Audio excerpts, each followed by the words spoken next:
Hey everyone, thank you for listening to another episode of Spoiler Force Podcast. You can find more episodes on any major podcasting platform such as Apple Podcasts, Spotify, iHeartRadio, SoundCloud, and even on YouTube. Don't forget to subscribe and make sure to follow and like Spoiler Force Podcast on Facebook. This is SuChann Yang, and you are listening to the Spoiler Force Podcast.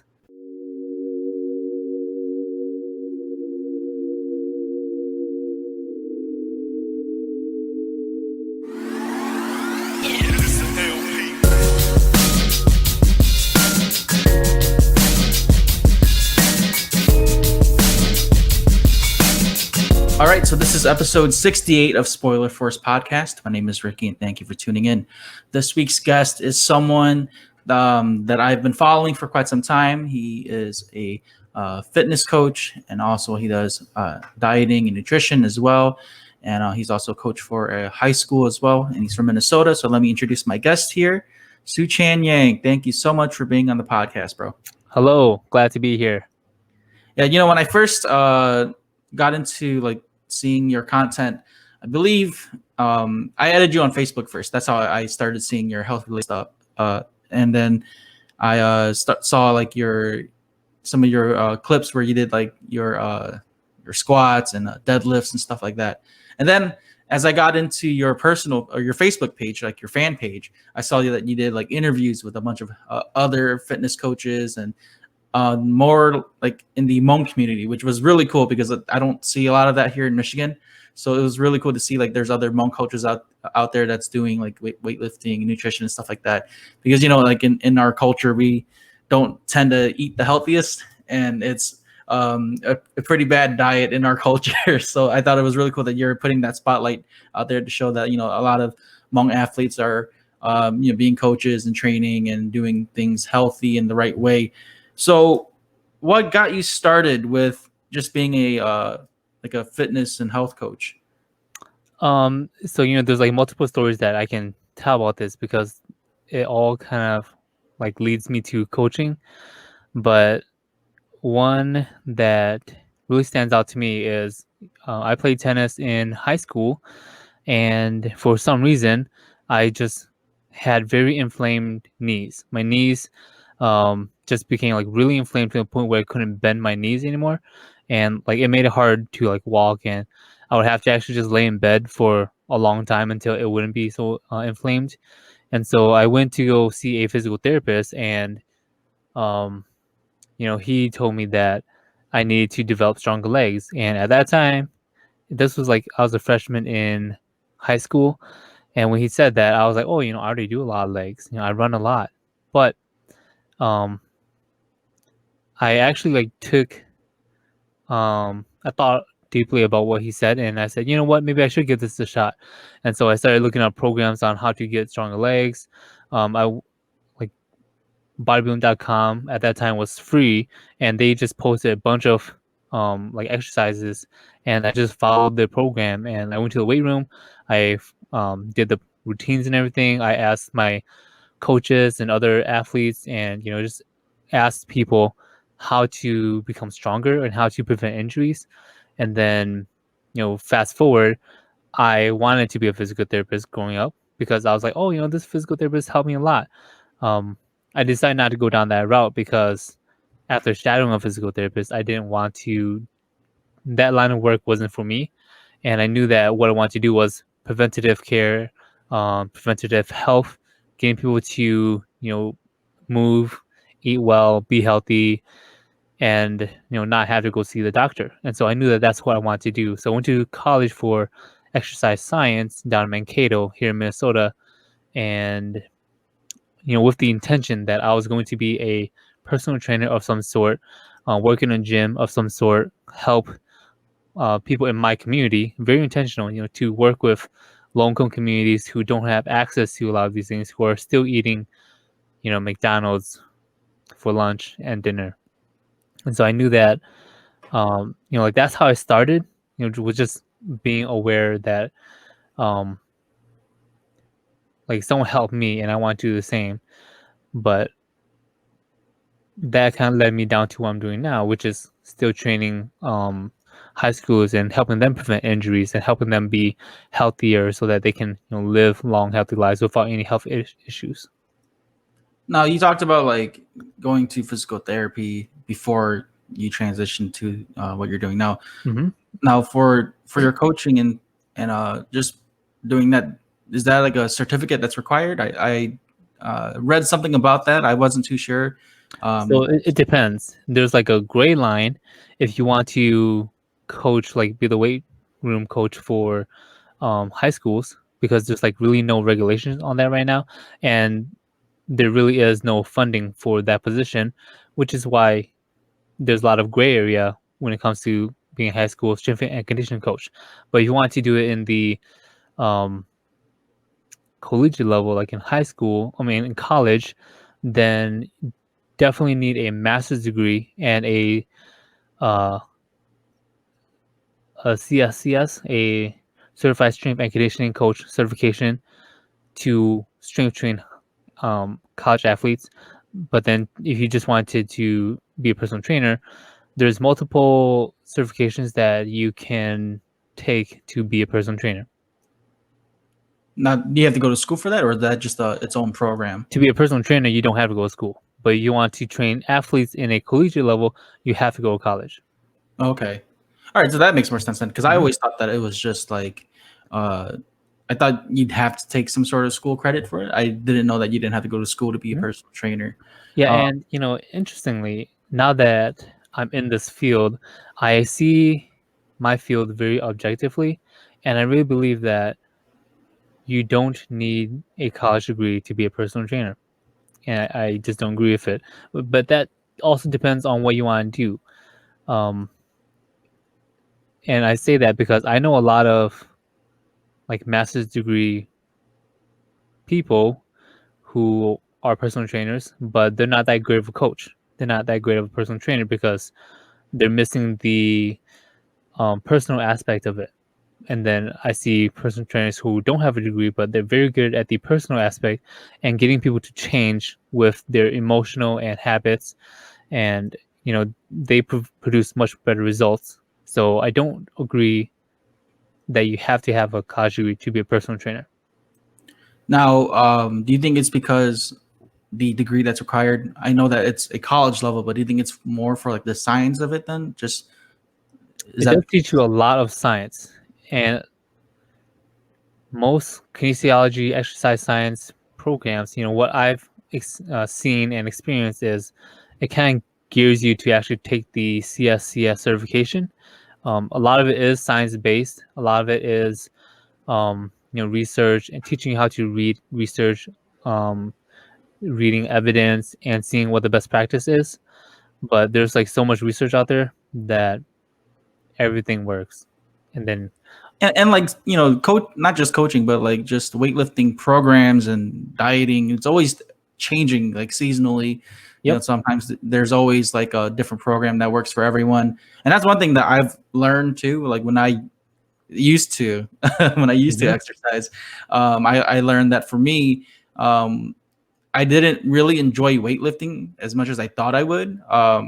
When I was in high school, I wrestled, so I really enjoyed like I guess just the running cardio and like just the basic like push-ups and the pretty much the um I guess you could say like the grind of wrestling where Mhm. you don't have to use weights. You're just pretty much using your own physical body and just muscling yourself out. So I enjoyed that more than I did with weightlifting, and it helped me more to lose weight than actually weightlifting. I know that people like to weightlift to get bigger and to get more definition for sure, but I actually enjoyed more. For me, I like feeling more like I can survive out there more Mhm. and last with endurance versus weightlifting. But yeah, like I was saying, it's always changing. These programs are always changing. There's always different ways to lose weight and to eat and to be clean. And on that topic, SuChann, do you use any supplements at all when you work out, or do you go just all natural? So, I'm just like everyone else when, we first start. When I first started, I bought all the protein, all the pre-workout, all the mass gainers. And, I remember in college, I would I took all my receipts together and I looked at how much I spent a month on supplements, and I spent $200 a month on supplements. So I bought a ton of stuff. I don't remember where they are right now, but I used to take a lot of supplements and now I don't, because I still produce the same results. I did cycles of using supplements and the cycles of not using supplements. Like I play around with supplements right now. Like if I see something I'm kind of interested in, like some of the new keto proteins, I'll kind of buy them and test them and see how my body responds to it. But I've stayed away from a lot of those just because I know that I don't need a lot of it.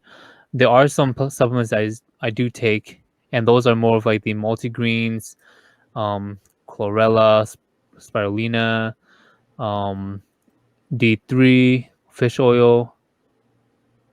So those are more like for like vitamins, right? And Yep. nutrients. And then I do play around with a different set of supplements too, which are nootropics. Do you know what nootropics are? I've heard of it, but go into detail because yes. So it's like I don't know. like brain smart drugs. Like in the movie, dang it, what is it called? I forgot. But brain stimulants that help you, think a little better, have a little more memory, remember things better, things like that.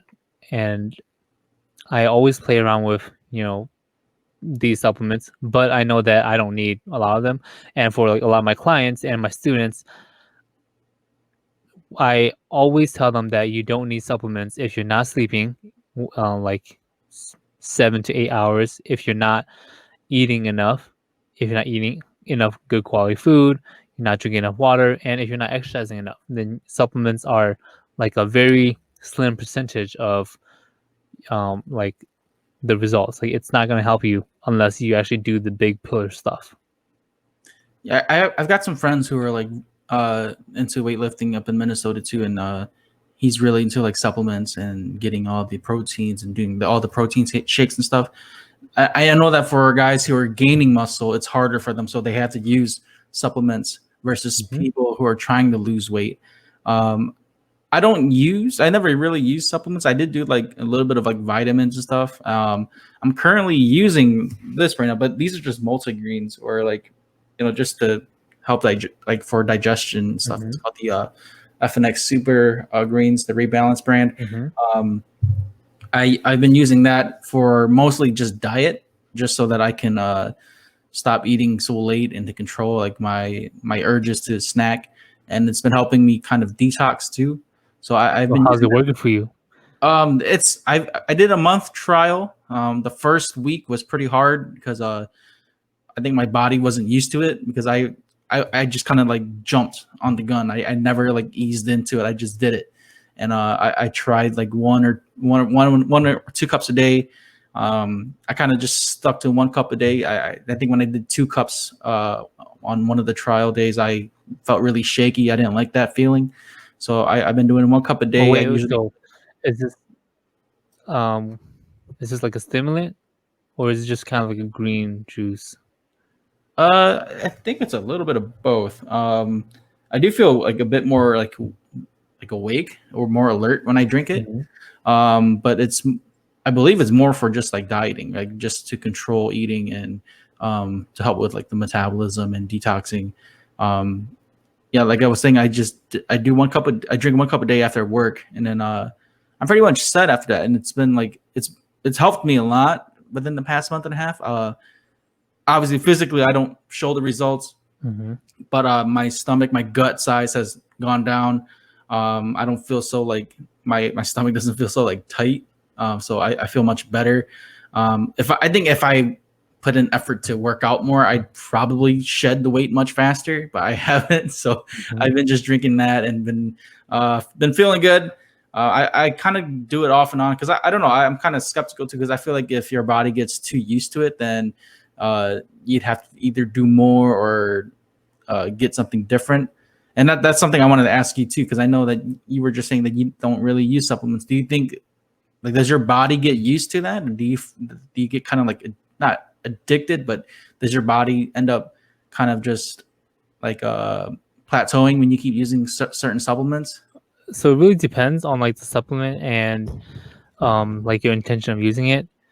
Like if your green juice, your green shake, that's the benefits of that is, you know, is going to go away, but it has like long-term effects that you kind of need to kind of keep using it. And it's actually a good thing because it really helps like your microbiome, which kind of regulates a lot of your, you know, thought patterns, your hunger, and a lot of your sensations that like your body gets.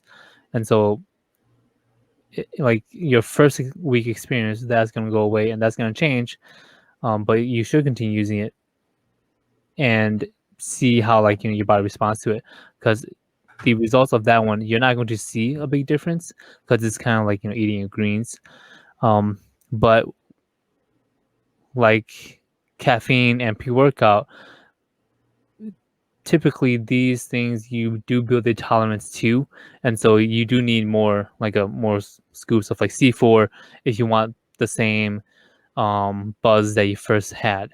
And so that does go away over time.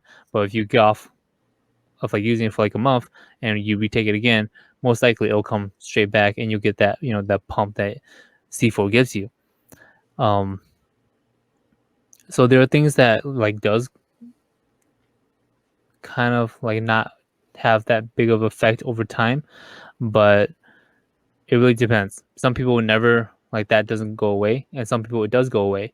And so it really depends on who you are and like how aware you are of how your body responds to these things. So there really is no one answer for all.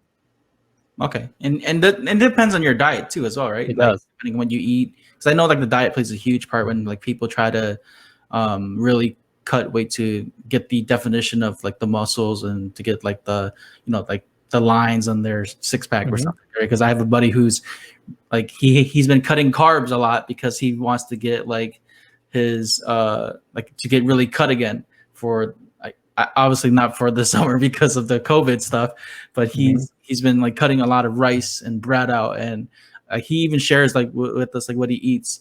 Like he'll do like a lot of protein, egg whites, you know, broccoli or something like that, but then very like half a cup to maybe just under 1 cup of rice. And I don't I can't do that because I love my carbs, Mhm. but you know, dieting itself has been a big part of like just I know for at least for me like for health and working out especially.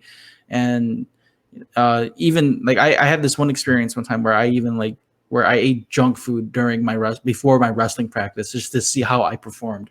And I turned to total shit like after Mhm. just like eating like deep fried foods and going straight to practice versus like where I would eat like baked chicken breast with steamed vegetables. Now for you, SuChann, what do you usually do for your diet? Is it pretty typical, or do you do things that are a little bit different? You know, my diet, um, it's pretty typical. I eat like pretty clean. I don't track too much calories. I um, you know, kind of eat whatever I want. But the staple of it is typical Hmong food. Like whatever my mom makes, I typically eat that. And that's, you know, given that my mom makes healthy food. And so um, I kind of just go off of that. So my diet is kind of typical. I mean, like on my Facebook, I post that I eat burgers, I eat, um, you know, chicken salad. I don't eat out too much, but you know, I have pho. I love pho and kapong all the time. But yeah, I have regular Hmong food, but it's in moderation, and I can control like how much I want to eat versus how much clean foods I want to eat. Like foods that I meal prep for myself are typically ground beef, broccoli, mushroom, and sweet potato. And that's just because I've developed a habit of like eating these because I used to eat that for like a long time for every meal.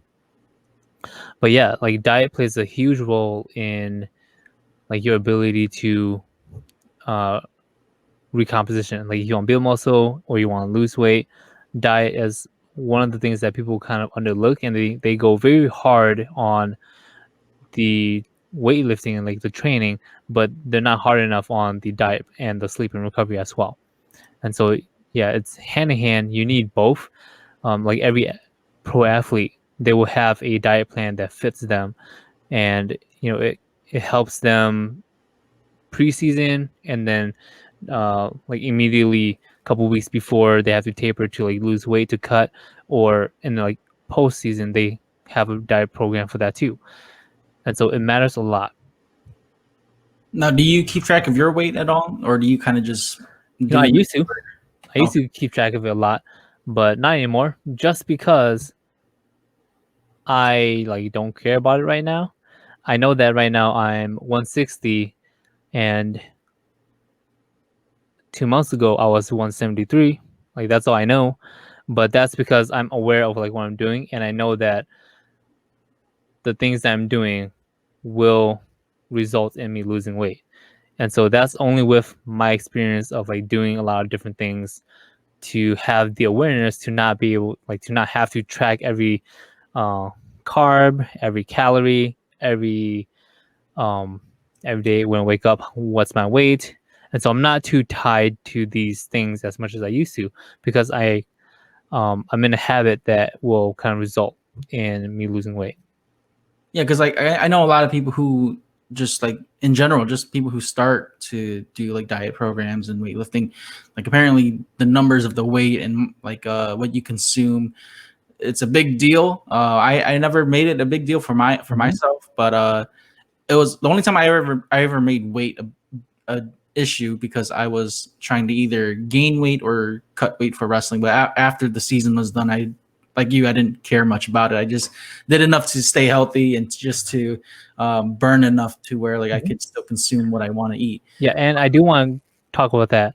Most people, when they want to like lose weight or look better, most people want to just look better.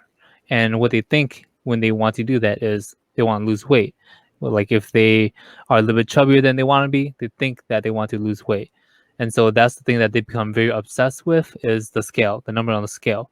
And that obsession kind of leads them down to not eating enough calories. Like I know people who eat, like, guys, um my weight should be eating about 2,000 calories a day, but they're eating actually like 1,000 calories a day because they're trying really hard to lose weight, and they're not seeing the scale go down, so they cut those calories even more to like 800, and then what happens? They keep gaining weight.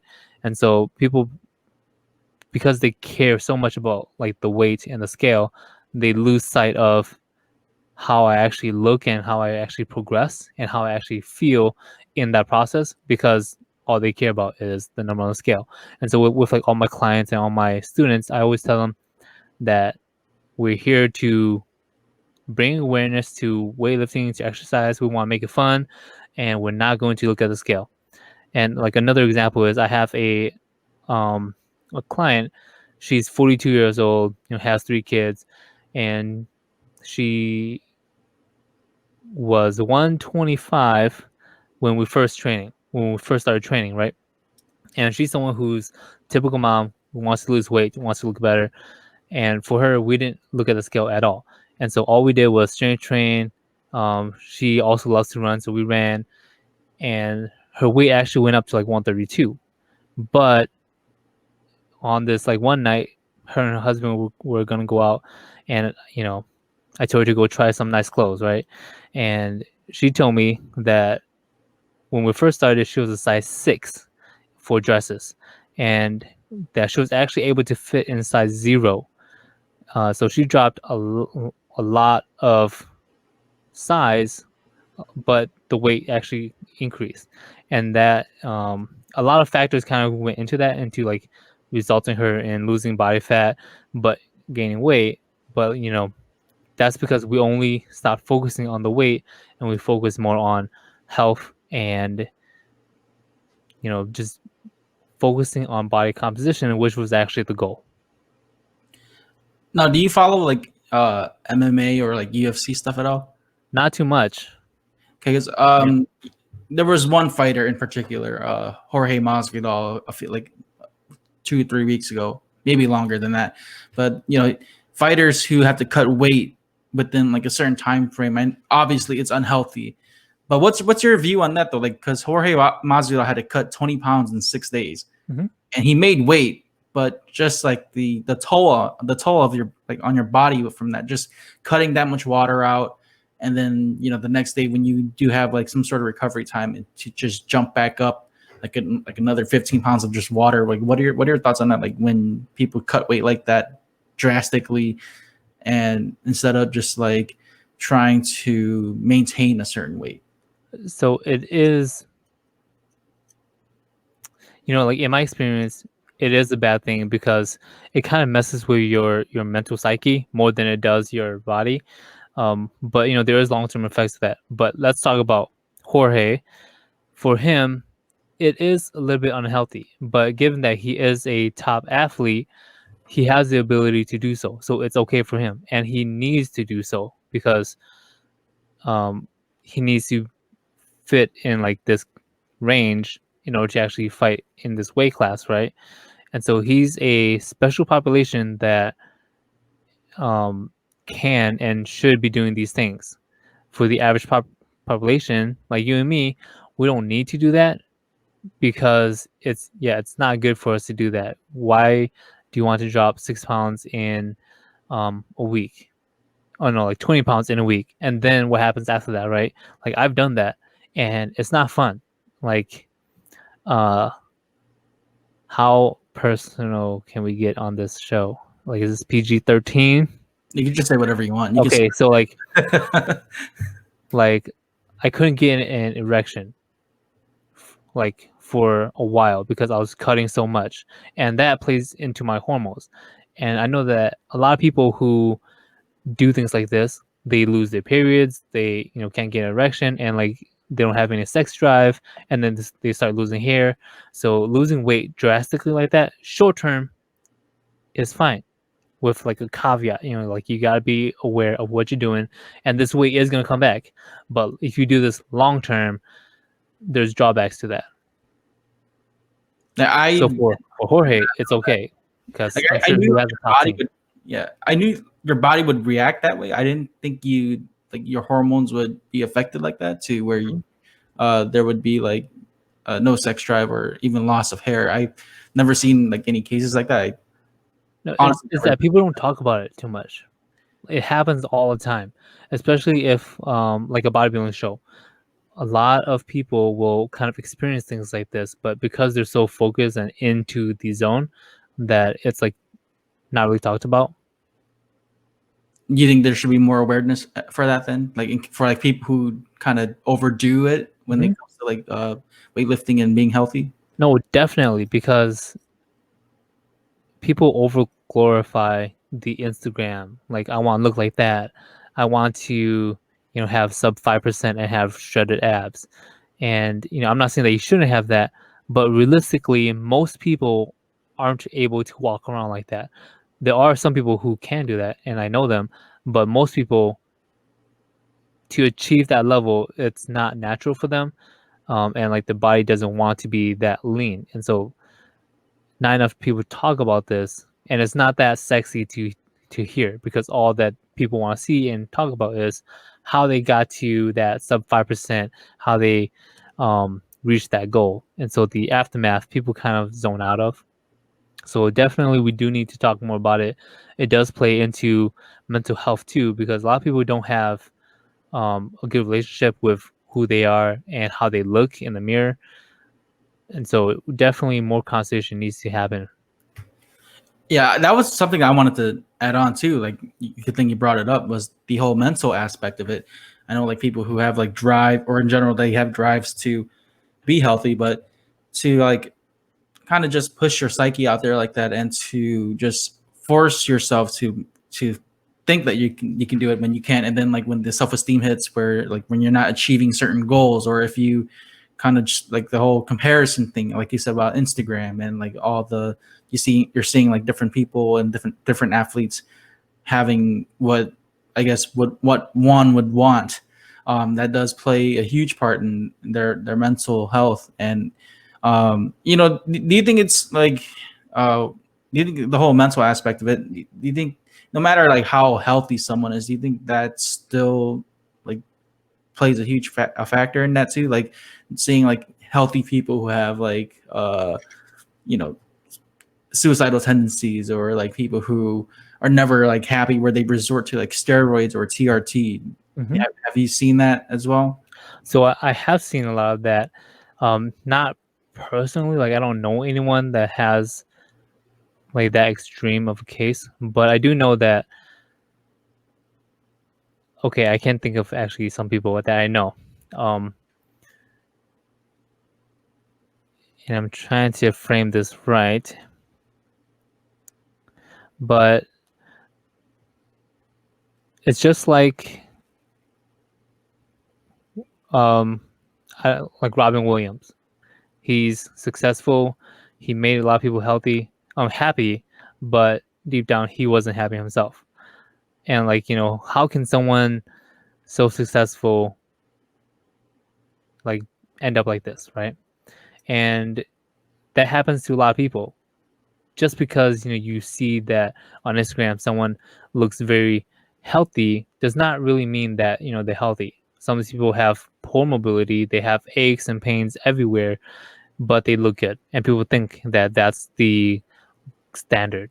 It's just to look good, but who knows? Maybe their liver isn't working that well. Maybe they have poor digestion. Maybe without the makeup, they have like the skin quality is not that good. So a lot of it is glorified, that Instagram's glorified, and so that can leads people to have to put up a show all the time, and that leads them down to a path where they're not mentally sane anymore. And that's I want to make sure I say this right. So I'm just pausing. But yeah, it can lead people down a path where exercise and chasing the dream of like looking a certain way is unhealthy. Like the example that I used earlier of like people not eating enough. Like it's not normal for you to eat only 2 chicken breasts and a big salad a day. And then, when it's time to go, hang out, or when the family's doing something and like a potluck, and like this person has to bring their own food to this potluck, it doesn't really fit in with life because they're so focused on achieving a goal. Like, would you bring your own food to a wedding? I don't know. I think I've heard that question before too, because there was like some cases where like I don't know. It depends though. Like if the wedding's food is trash, then yeah, I'd Okay, yeah, sure, like that, maybe. But most often, normal people and in normal circumstances, if you're exercising, you're healthy, and you have a good relationship with yourself and like the food that you eat, you don't bring your own Tupperware food to like a wedding. And it kind of goes out of hand when you are so focused and engulfed in like chasing the goal that life kind of like your relationships with people goes away because you can't hang out with people because they're going to invite you to eat. You get angry at certain people for doing like things that you don't agree with. Like if someone eats at McDonald's, I don't care. I've learned to care for people in a different way. And like for this person, that can break relationships. And I've seen that. And so the mental side of chasing the goal of like wanting to be X weight or X size or having the ideal physique, it has a lot of mental drawbacks that can actually result in people having poor health. If you like podcasts like me and want to start your own, use Buzzsprout. Buzzsprout is a very effective and easy way to begin your podcasting journey. With easy to use tools, Buzzsprout can help you get your podcast to major podcasting platforms like Apple Podcast, Spotify, iHeartRadio, and more. You can view stats, create audio clips, and even have your own podcasting website. Buzzsprout has helped hundreds of thousands of people to begin their own podcasts like myself, and you can find ideas, tips, tricks, video tutorials to better your own podcast. Follow the link in the description to start your own podcast today. And once you sign up, you'll get a $20 Amazon gift card. This lets Buzzsprout know that I sent you, and this also helps support Spoiler First Podcast. Happy podcasting. Do you struggle with eating junk food and late night snacking? Well, I've been using FNX Sports Rebalanced Super Greens, and I've been able to control my eating habits, get my daily vitamins, fiber, and loose fat around my stomach area.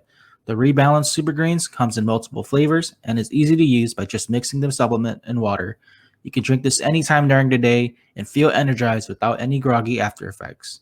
Use the code SPOILERFORCE, all one word, SPOILERFORCE,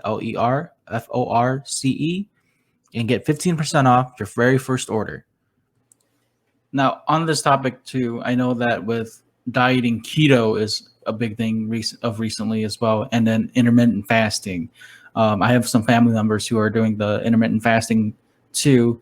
I don't want to say like it's like an anorexic or like a eating disorder, but do you think that can lead to that too? Because I've been trying that myself, eating like once or twice a day. I skip breakfast and have like a small lunch, and then I eat like a regular dinner. But then I don't try to like starve myself for like 15 plus hours and then eat a huge meal. Yeah, so like, you know, I also want to say what was before the keto diet, right? Like before the keto diet was the paleo diet, which is kind of like keto, but it's a little different. And then before the paleo diet was like high carb. And so, yeah, it will go in waves. I'm pretty sure high carb diet will come back eventually, and everyone's going to jump on that fad. But going back to, you know, keto and like intermittent fasting, they all have their place. It's just like every single diet, vegan, vegetarian, you know, Atkins, Mediterranean. Oh, yeah, I already said that. But yeah, all these diets have their place and they can work. So I do, like when my clients want to try certain diets, I support them in doing so, because that can actually help build different relationships with food. Like I used to be really against eating high fat diets, like guzzling olive oil, you know, like, and then until I jumped on the keto wagon and I was like, you know what? I don't like keto. My body doesn't respond well to keto. But because of keto diet, I'm comfortable eating high fatty foods. Like if you just put a tablespoon of oil, I will put it in my mouth and I'll be like, you know what, it's not that bad. And like that wouldn't have happened if I didn't try these diets, you know? But like all these diets have their place. Like intermittent fasting, like the OMAD diet, 1 meal a day diet, all these things have their place, and there's a lot of science backing up. Like I I love the intermittent fast diet because I actually sleep better when I do it. But most people do this wrong, where they, you know, schedule their day, but then they don't actually consume enough calories, which kind of results in them losing weight. And then everyone says that the intermittent fast diet works. But all that everyone's doing is caloric deficit. They're not eating enough, as much calories as the body needs. And so that results in the body changing the set point to losing weight. So that's kind of like a long-winded answer to what I think about them. But they all work. It all depends on how you do it and how good you are at consuming your calories. But at the end of the day, most people jump on these bandwagons because they want to lose weight. And if they do lose weight, it's most likely because they aren't eating as much calories as they used to.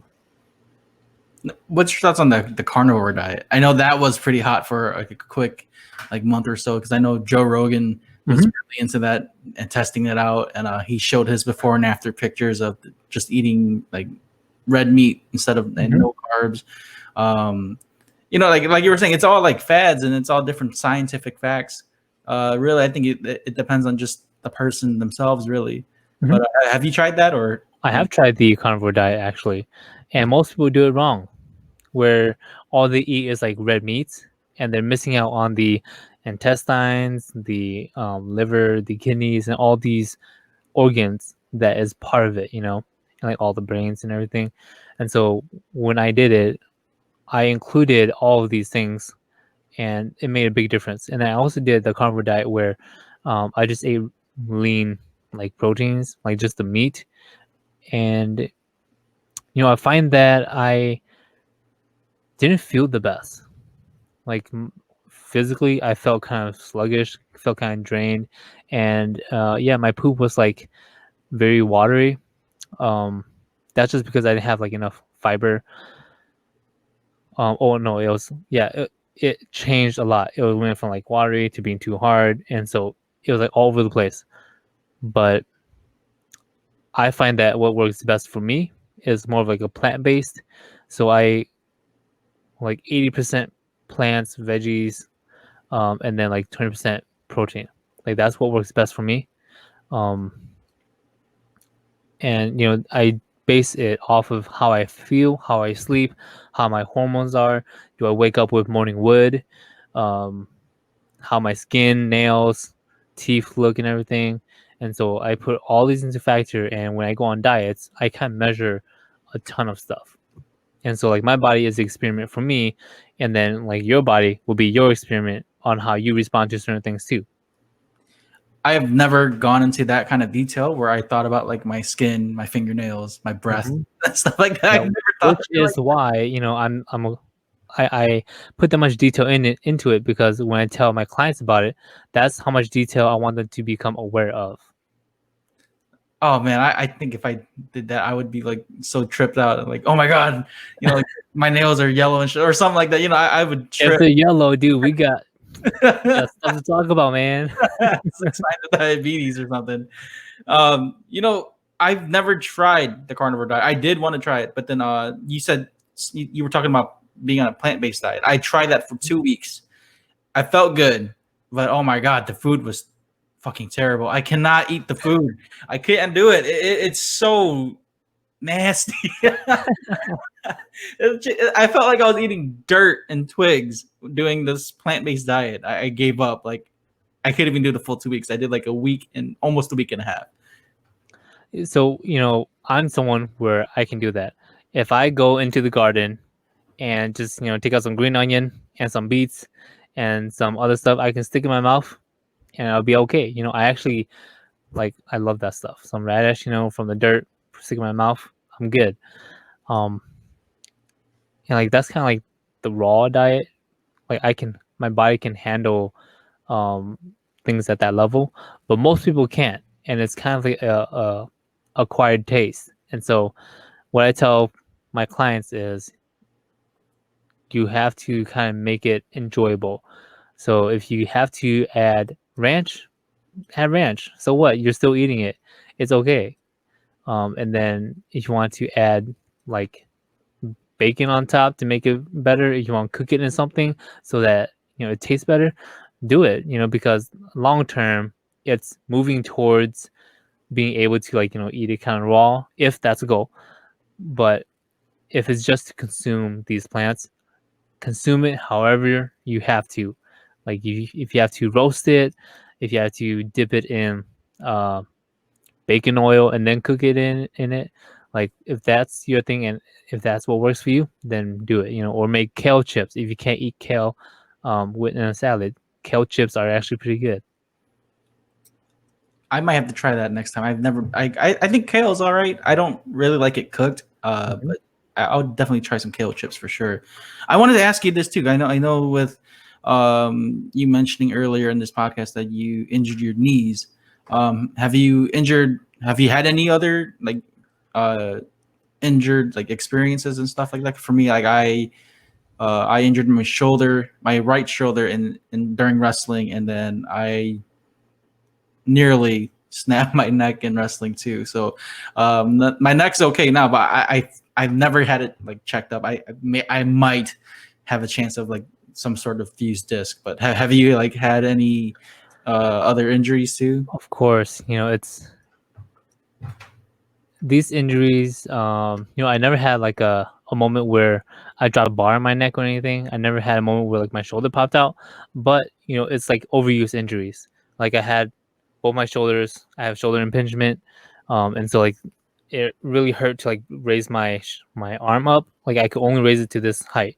Like that's not even high at all. Um, and then like I had to learn how to do therapy for my own self. So my shoulders were a big thing that I had to do. Right now, I'm running like 30 miles a week, and dude, my calves hurt all the time. My shins hurt all the time. And with running, it just takes time to actually get used to it. And so with these muscles, I can kind of push it and they'll be okay. But like for my shoulders, my impingement here, it's a different story where if I push it, it might not be okay. And so there's places and things that I had to be aware of. And like a lot of the injuries that I've gotten have not been inside the gym. Like I've sprained my back before, just laying on the floor, and that was after a deadlift session. So it was really weird. But the next day I was okay. I fractured my right in between my rib and my sternum. I fractured like that bone because I flipped over on my bike because I was going too fast and like there was like a big, like uneven sidewalk, and I jammed into the sidewalk and I flew over and like I fractured my sternum.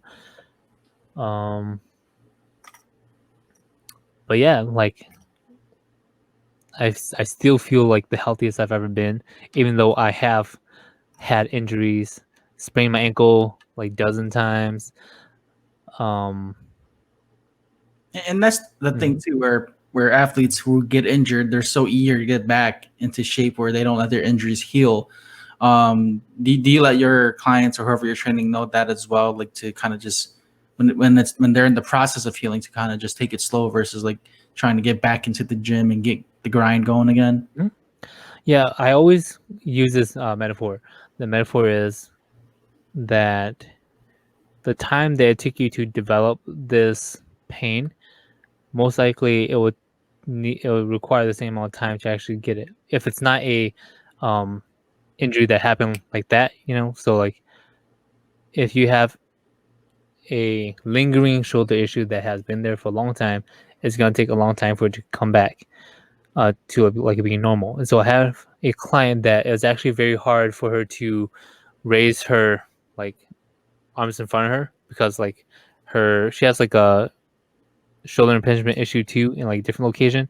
And so we always take a lot of time before we work out, warming up the right muscles, doing corrective exercises to prime the body to actually do like shoulder presses, because you can't do it if we just jump right into it. And that's because of underuse of certain muscles and then overuse of other muscles.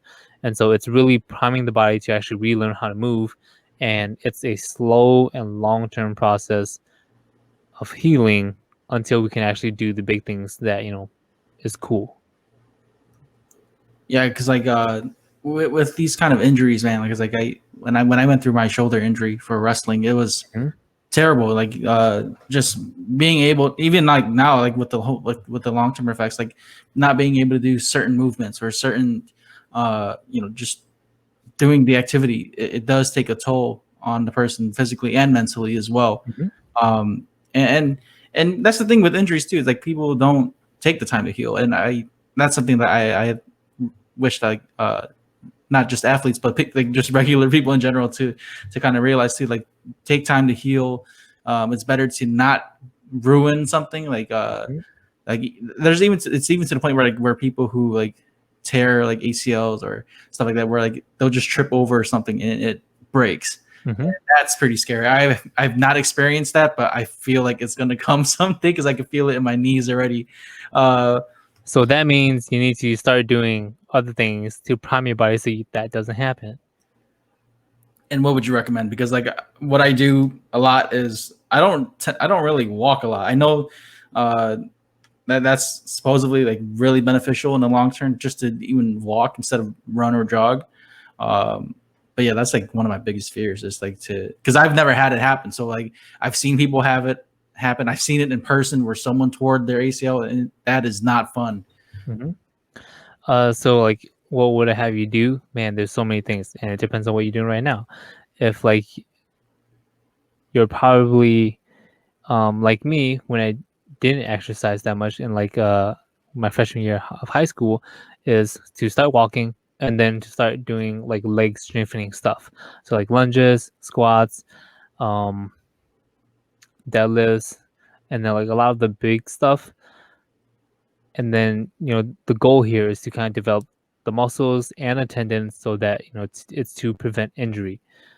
Because the principle here is you lose what you don't use. And so when people like stop working out, you do lose muscle. And then, just people kind of, get fat, and then that space kind of gets filled up. And so, yeah, for you, it's to start moving again, to start exercising, to just do things that is fun, and then to also strength train. So like not aggressively in the gym, but like start moving slowly in that direction where you are, strong. And then also to assess like how stable are you when like you're squatting. Do your knees shake? Do they buckle? Like there's so many things that we can look into. But yeah, start by walking. And the good thing about walking, uh, like mentally, I love that when you walk, there's also science that backs this up, is that your mind kind of like linearizes, and like your thought patterns kind of um kind of get straightened out. So like you really clear your head when you start walking. And so like walking has amazing benefits for a lot of people, and they don't even know it. Yeah, that's a great point that you bring up, because YouTuber David So was talking about that too, how he would do like a mile, 2 mile walk and just clear his head mentally, and that was super beneficial for him. And if for anyone who's listening that follows David So, like he Love David So. has like before and after photos of him, like before, like how he like when he was big versus now where he's like super slim now, and he still does like a lot of cardio and his walks and stuff like that. But I wanted to bring this up to you because you said that you run 30 miles. Is that weekly? Yeah. And I've seen one of your videos where you were talking about like how your shins hurt. Everything hurts, man. I don't know how. Are you training to do like a marathon or something, or are you doing it? I'm training to do a marathon in October, and prior to me saying that I'm going to do that is, I've been Olympic weightlifting for years, and the thought is running will ruin your gains. So I never ran, and so now that I'm running a lot, my body's not used to running, which is causing the pain. Okay, that's not a myth, is it? Where you lose your gains? It really depends on how you train, and so I mean, it's a myth to me because my lifts, like my squat, deadlift, clean and jerk, my snatch, it's all going up still. Like I'm doing 30 miles a week. I'm still hitting the gym like 2 to 3 times a week, and I only work out for like an hour, and my numbers are still going up. And so it is kind of a myth, but it depends on who you are. Now the argument to that is, would you be stronger if you didn't run, or would you be faster if you didn't lift?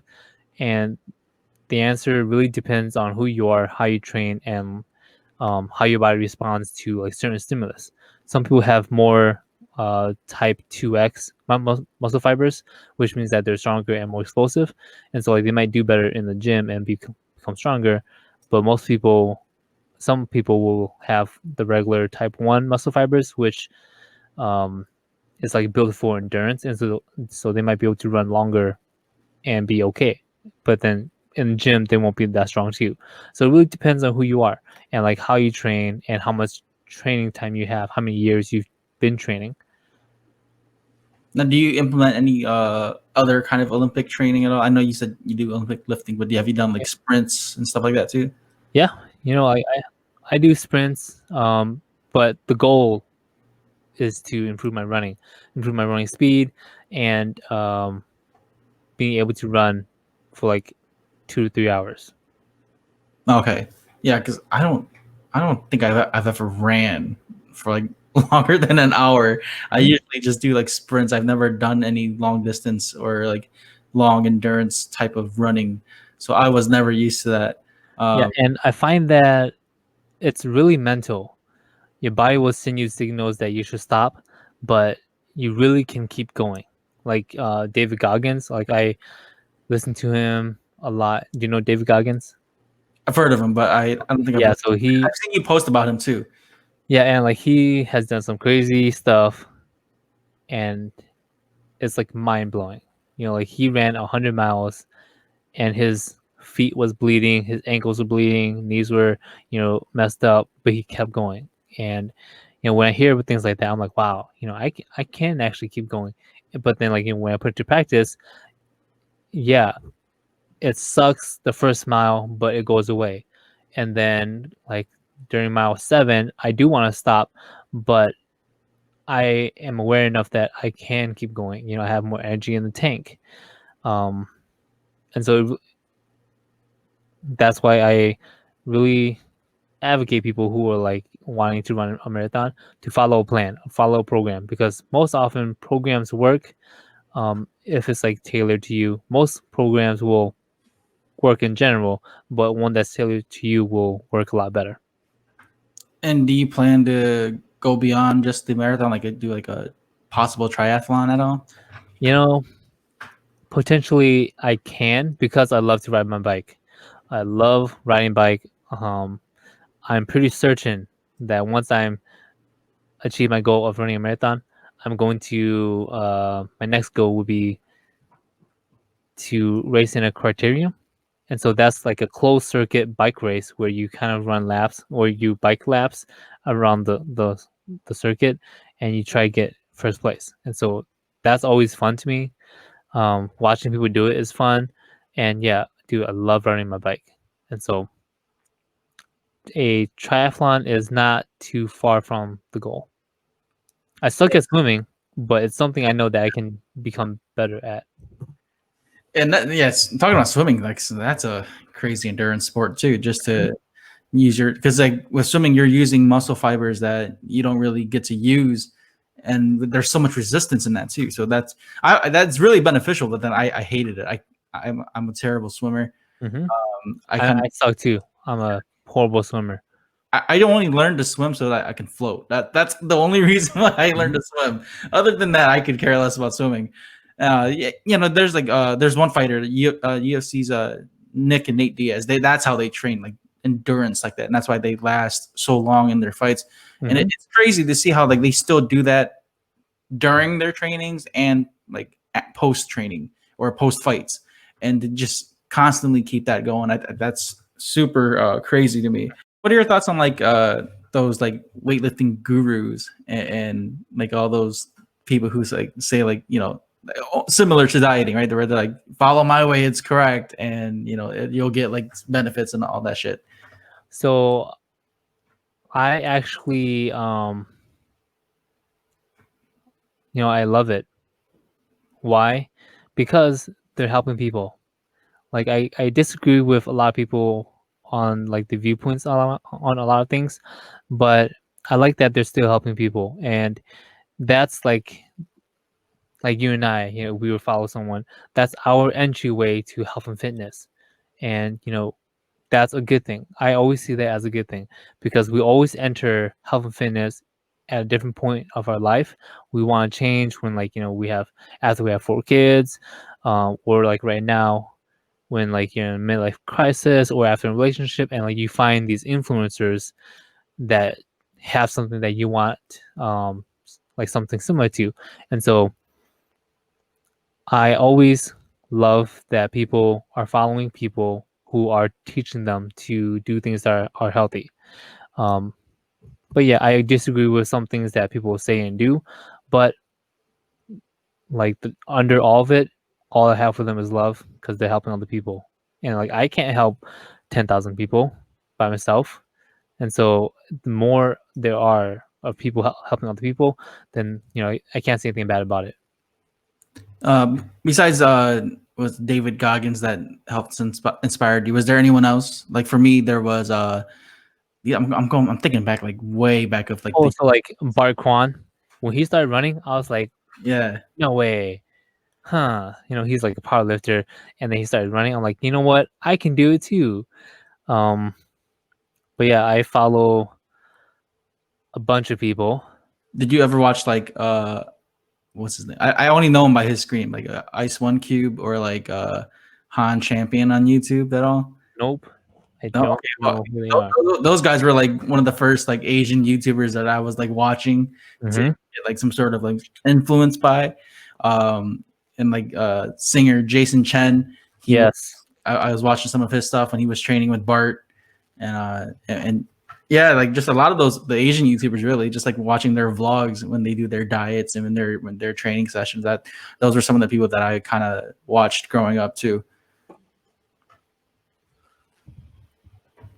And you know, and since you were a coach, how was it like to just work with a bunch of Hmong people in the Hmong gym like that? Because I know like here in Michigan we don't have like there's Hmong people here, but there's not like that kind of community, or at least from what I see, of Hmong people like training with each other and like doing that and at a weightlifting gym. Usually it's always like very diverse. The gym that you were at, was it? Yeah, was that a Hmong based gym, or is that just a bunch? It is. It's Hmong. It's owned by a Hmong guy, and I like when I first saw that he was opening it, I reached out to him and said, "Hey, do you have any personal trainers at your gym?" And he didn't, and so I just spoke with him, and then I started like working there, not as an employee, but like as an independent contractor, and it's something that I've always wanted. I've always wanted like a Hmong owned gym. I've always wanted to work out around Hmong people, and that's where I like started seeing a lot of other people who are like coaches who are also in like exercise science, kinesiology, and being around like-minded folks in this environment who just like want to exercise because it's fun or they want to help other people live a healthier life. Like to me, it's like gold, because growing up, I didn't have any of this, and I knew that I wanted to train Hmong people, wanted to work out with Hmong people, wanted to help minorities, low-income folks, and now that it's here, I'm like, wow, it's almost like a dream come true. Like the gym isn't mine, but ownership kind of falls upon all of us because if the gym fails, it's kind of all of our responsibility, and that's kind of how I see it. Because if this gym fails, most likely it's going to be a long time till another gym comes up, and I don't want to see like this gym fall because then it kind of stops people from actually coming to like a Hmong place and reaching out to Hmong trainers and using them to actually help other people with their health. And so I love that here in Minnesota, there's Fit for Life. That's really awesome to know that there's a community like that too. And is that kind of how you started the whole interview stuff too? I know you have like interviews with like a bunch of other. When I started interviewing folks, it was because I knew that I was not the only Hmong person trainer out there. Like deep down, I was like, I'm sure I'm not the only one. And so I started looking for other people. And, before I knew it, I was like, oh shit, there's actually a lot of Hmong trainers. Like I follow a lot of them on Instagram. I just haven't been interviewing enough of them. Just because of like COVID and like me going through something. But there's actually a lot of Hmong people out there who are trying to putting good into the world and helping other people just because they want to. And that's kind of what inspired me to start the podcast, because I knew that I wanted to give these trainers a spotlight so that people can find more about them, who they are, and not just that they can help them. I really want people to get a good idea of who they're working with when they actually looking for a trainer. And like I want people to reach out to me and ask me like, who's a good trainer for this, who's a good trainer for that, because the health and fitness space is so huge. Like I'm more in the strength training, not like elite strength training, but priming the body so that you don't get injured, preventative, and just holistic health. But then I know a lot of folks who are in the bodybuilding world, folks who are in the Olympic weightlifting, folks who are in the powerlifting, folks who are in yoga, and like, dude, like me starting this podcast has been so cool to me because I'm like, finally I'm like seeing my people here and not enough people know about them, and so it's been a good thing. Yeah, I think that's a big like positive thing that you guys have up in Minnesota is like there's so much variety and talent up there, right? Especially with Hmong folks, especially. Not saying that there isn't here in Michigan, but I've had Van Brooks on the podcast too, and he's into weightlifting and training and stuff like that. He was talking about like how there's just so much talent up there that you don't get to see everyone. So whoever you run into, it's like you were saying, it's like gold. Just being able to work with them like that. Now I know you have like client privacy and stuff like that. So I'm not going to ask who exactly, but have you ever trained, or are you training any I guess Hmong hip hop artists or any Hmong celebrity at all? Or Nope. is there anyone that you would like to train? No, not really. And that's just because I'm aware of the person who I want to train. And this person typically is someone who has like a long-term vision on health. And most people, when they want to, like when they reach out for a personal trainer, it's typically only because they want to have like a short-term, like it's not really short-term, but when we talk about it, it's I want to lose weight in 6 weeks or in 12 weeks. And like that's just not my type of client, because we see things 5 to 10 years from now. And so like my clientele is mainly moms that are in their 40s who have had like 3 or 4 kids, who just want to feel better about who they are and want to look a little bit better. And I do also train college students, and then like people from 21 to 25 who want to do Olympic weightlifting and want to just get a little stronger. And so I train those folks, and then I actually push them onto other trainers once we are like done with like the phase that we're on. And but going back to like most celebrity, yeah, nobody comes to mind. Nobody really comes to my mind. That's just because I'm like not thinking about it. That's true. But if any like Hmong artist out there from like Minnesota is listening, then definitely if you guys want to train, shameless plug here, you guys can ask SuChann for sure.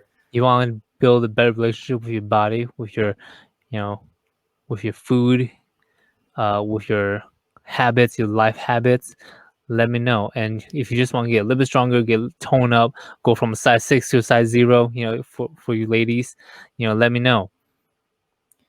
All right, so SuChann, before we officially wrap things up here, again, thank you so much for being on the podcast here. I've had a lot of fun just talking about health topics with you, and just hearing what you have to say, especially, I think it's great to just share not just these kind of topics, but to also just give exposure, or try to give exposure to like just Hmong artists or Hmong content creators. I know what you're doing is a really great thing, because it's not just for like social media, but you're doing it for like the physical outdoors and mental. So that's really amazing, and I hope that you keep that up too. Was there any like shout outs or plugs you'd like to say before we end the podcast here?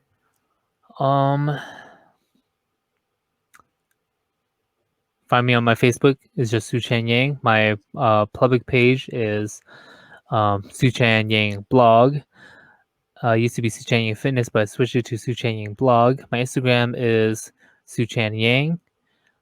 My podcast is the SuChann Yang Show. Okay, can you repeat that? You kind of cut out a little bit. Yep. My podcast is called the SuChann Yang Show. YouTube is just SuChann Yang. So yeah, it's SuChann Yang, and you can find it. Perfect.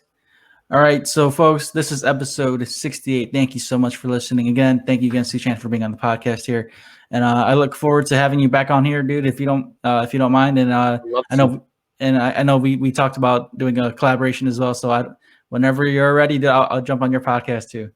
Definitely. All right, so thank you guys so much for listening, and have a great day.